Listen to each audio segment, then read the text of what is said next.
Shalom, shalom, povo lindo do Senhor. Está tudo bem com você? Está tudo bem com a sua família? Hoje nós estaremos dando continuidade ao nosso estudo de Efésios, nossa reflexão no livro de Efésios. E a gente vai estar estudando então o capítulo 5 de Efésios. Capítulo 5 a partir do verso 1. Se você tem uma Bíblia próxima a você, você pode acompanhar comigo. Eu tenho a minha Bíblia aqui comigo, tá bom? Eu queria pedir a você que você pudesse deixar o seu like, pudesse deixar o seu comentário, o seu pedido de oração, também pudesse enviar essa mensagem para que outras pessoas tenham acesso a esse conteúdo e sejam poderosamente abençoadas pela presença e pela palavra de Deus.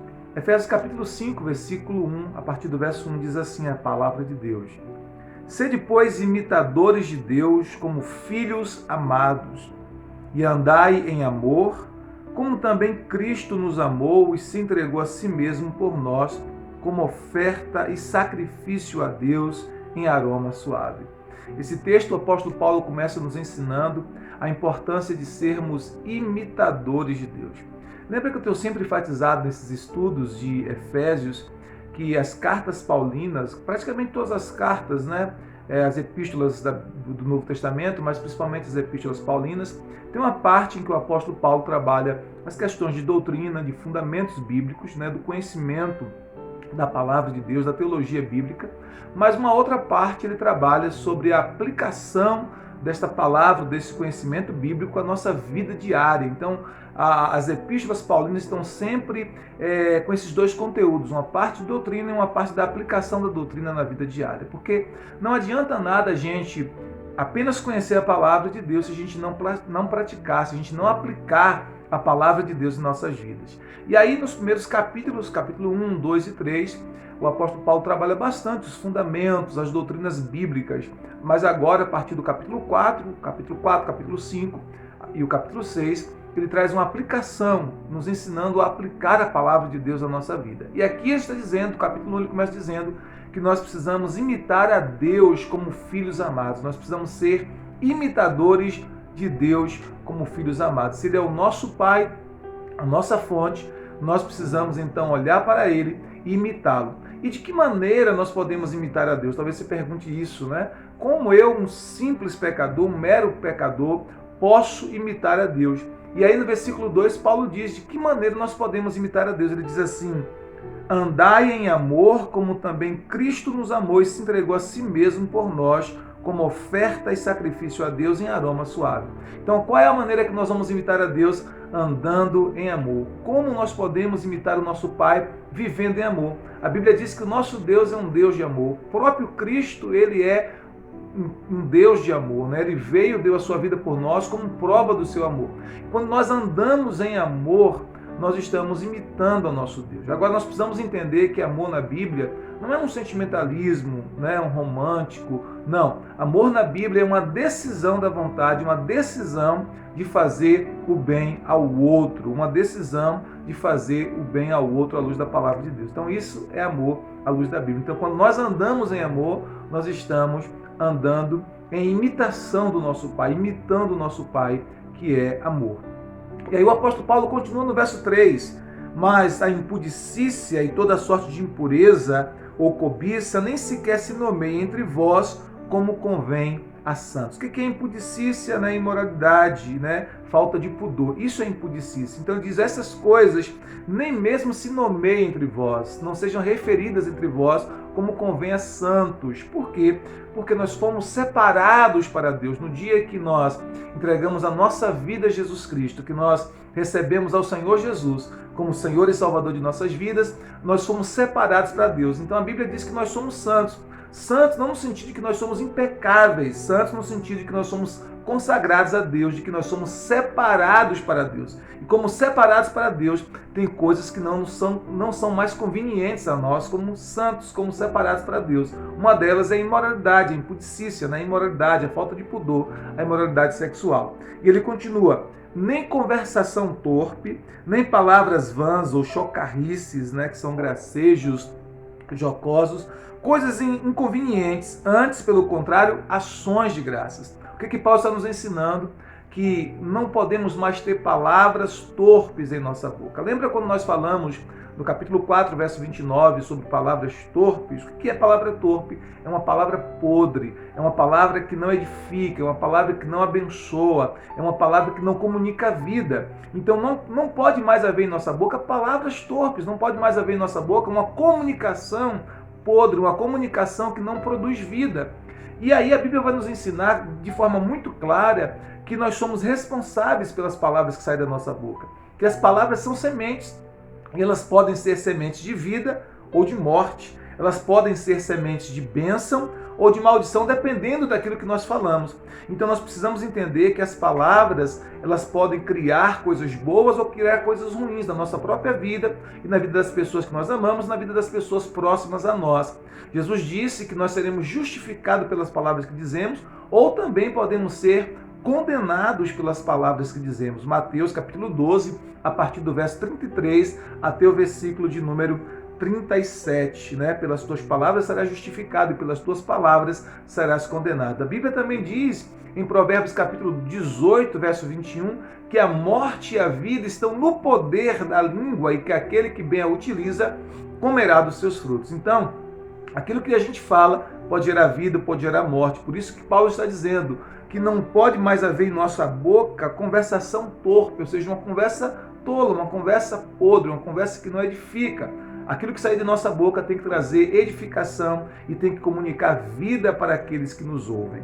E ele continua, sabei pois isto, verso 5, sabei pois isto, nenhum incontinente ou impuro ou avarento que é idólatra tem herança no reino de Deus e do reino de Cristo e de Deus, né? Então, incontinente, o que é o incontinente? É uma pessoa sem controle, uma pessoa descontrolada, uma pessoa que não tem domínio próprio. Ele diz o incontinente, também o avarento, e ele diz que a avareza e a idolatria estão no mesmo pé de igualdade, né? Por quê? Porque enquanto o idólatra ele tem os seus ídolos no coração e na sua vida, o avarento, o ídolo dele, qual é o ídolo do avarento? É o bem material, são as posses, né? É o dinheiro. Esse é o ídolo ou Deus no coração daqueles que são avarentos. Então, a avareza e a idolatria estão em pé de igualdade. Então ele diz, olha, o incontinente, o avarento, que é idólatra, não é? Essas pessoas, o impuro, elas não têm herança no reino de Cristo, elas não têm herança no reino de Deus.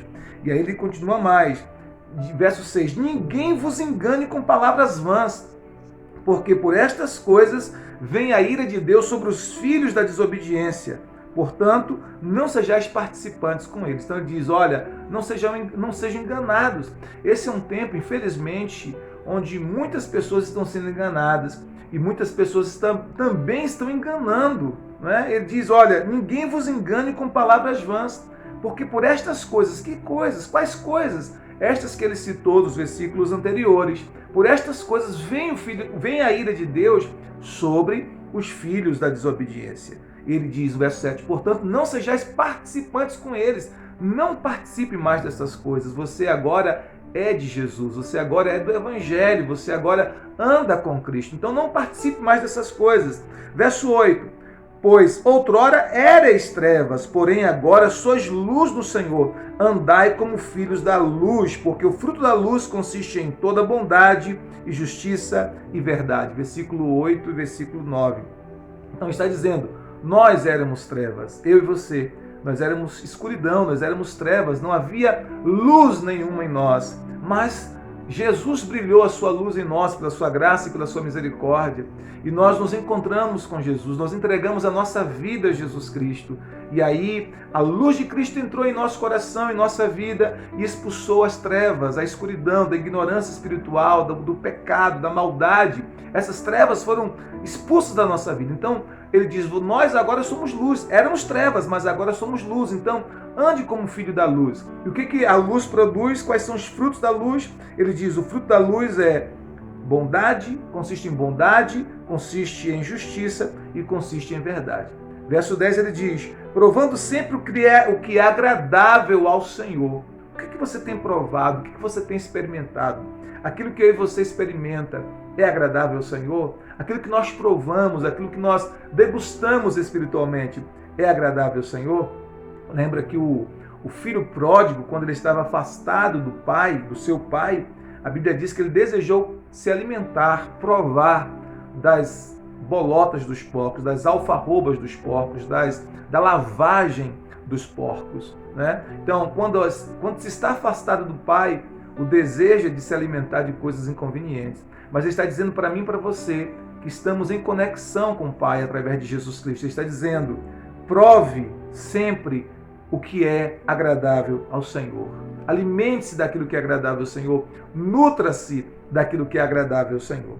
Verso 11, ele continua, e não sejais cúmplices nas obras infrutíferas das trevas, antes, porém, reprovai-as, porque o que eles fazem em oculto, só referir é vergonha. Então, se você é luz, você precisa reprovar as obras das trevas. Como é que você faz isso? Você faz isso andando na luz e vivendo a sua vida na luz. Porque só o fato de você ser luz já manifesta as obras das trevas. Ele continua, porque o que eles fazem oculto, o só referir é vergonha, né? O que muitas pessoas estão fazendo escondido, só falar sobre isso já é algo vergonhoso. E ele continua, verso 13.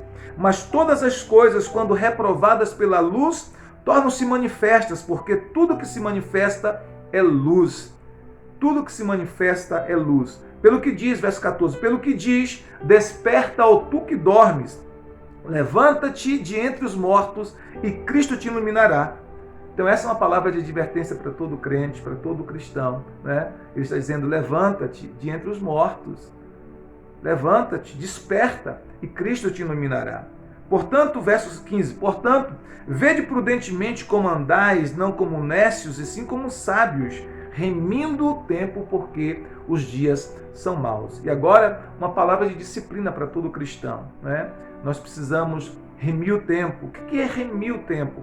É comprar o tempo mediante o pagamento de um preço. Qual é o preço? Disciplina.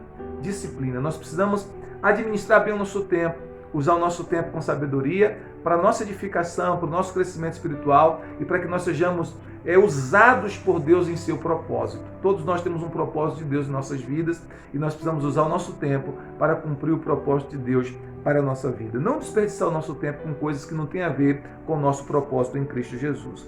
E aí, verso 17, ele continua, por esta razão, não vos torneis insensatos, mas procurai compreender qual é a vontade do Senhor. Você tem compreendido qual é a vontade de Deus para a sua vida? A Bíblia diz que a vontade de Deus é perfeita, é boa, perfeita e agradável. Então, que eu e você possamos compreender, descobrir qual é a vontade de Deus para a nossa vida. Verso 18. E não vos embriagueis com vinho no qual há dissolução, mas enchei-vos do Espírito Santo, né? Então, toda embriaguez, quando alguém se embriaga com bebidas alcoólicas, isso vai trazer dissolução, vai trazer contendas, confusão, brigas. Inclusive, é um texto muito precioso que está lá em Provérbios, capítulo 23, do verso 29 até o verso 35, onde o escritor desse texto sagrado nos fala sobre os perigos da embriaguez, o quanto a bebida alcoólica pode levar à embriaguez e o quanto isso é prejudicial à saúde, à vida com Deus, à família, ao casamento, à vida social, enfim. Nesse texto, Provérbios 23, do verso 29 a 35, tem uma série de consequências sobre a embriaguez. Depois você pode meditar e Deus vai falar com você com certeza. E ele continua, né? Mas enchei-vos do Espírito Santo. Então, em vez de nos embriagarmos de vinho, de bebida alcoólica, nós precisamos nos encher do Espírito. Nos encher do Espírito. E aí vem uma pergunta, como nos encher? Como nós podemos nos encher do Espírito? Interessante que o apóstolo Paulo sempre, quando ele nos mostra o que devemos fazer em Deus, em Cristo Jesus, ele também nos mostra como. E aqui no verso seguinte, vem a explicação de como nós podemos nos encher do Espírito. Verso 19 a 21, ele diz assim, falando entre vós com salmos, entoando e louvando de coração ao Senhor com hinos e cânticos espirituais, dando sempre graças por tudo a nosso Deus e Pai, em nome de nosso Senhor Jesus Cristo, sujeitando-vos uns aos outros no temor de Cristo. Então é assim, de forma muito prática, que nós nos enchemos do Espírito Santo. Falando entre nós com salmos, hinos, cânticos espirituais, dando graças ao nosso Senhor em todo o tempo, sendo agradecidos, tendo um coração cheio de gratidão, né? E também tendo uma vida de sujeição uns aos outros do temor de Cristo. É dessa maneira, de forma bem prática, que nós nos enchemos do Espírito Santo. E aqui, Paulo começa dizendo, no capítulo 5, verso 1, ele diz: sede imitadores de Deus como filhos amados. E a partir do verso 2, ele nos mostra como é que nós podemos, de maneira muito prática, sermos imitadores de Deus. Então, capítulo 5, verso 1 até o verso 21, nos fala como é que nós podemos imitar a Deus como filhos amados. Que Deus possa abençoar a sua vida, seu coração, sua família. E antes de terminar essa nossa breve reflexão, eu quero orar com você. Você tem um pedido de oração? Apresente ao Senhor nesse instante. Pai, nós queremos te agradecer pela tua palavra. Eu peço ao Senhor que o teu Espírito Santo comunique vida, comunique esta palavra de forma intensa ao coração de cada um dos teus filhos. Oramos para que, pela graça do Senhor Jesus Cristo, o Senhor nos dê a condição, em nome de Jesus, de imitarmos a Deus como filhos amados, que nós possamos viver em amor para a tua glória. Abençoa cada família, cada lar aqui representado, que a bênção do Senhor esteja sobre cada lar e que o pedido de oração que o teu filho e a tua filha está colocando diante do Senhor agora tenha em Cristo Jesus a resposta. Nós oramos assim para a tua glória e para a tua honra. Amém. Amém? Que Deus possa te abençoar. Deixe o seu comentário, curta essa mensagem, compartilhe também para outras pessoas, para que Deus possa então falar ao coração de outras pessoas através dessa reflexão. Que Deus te abençoe, Deus abençoe a tua casa, Deus abençoe a tua família poderosamente. Shalom, shalom, graça e paz.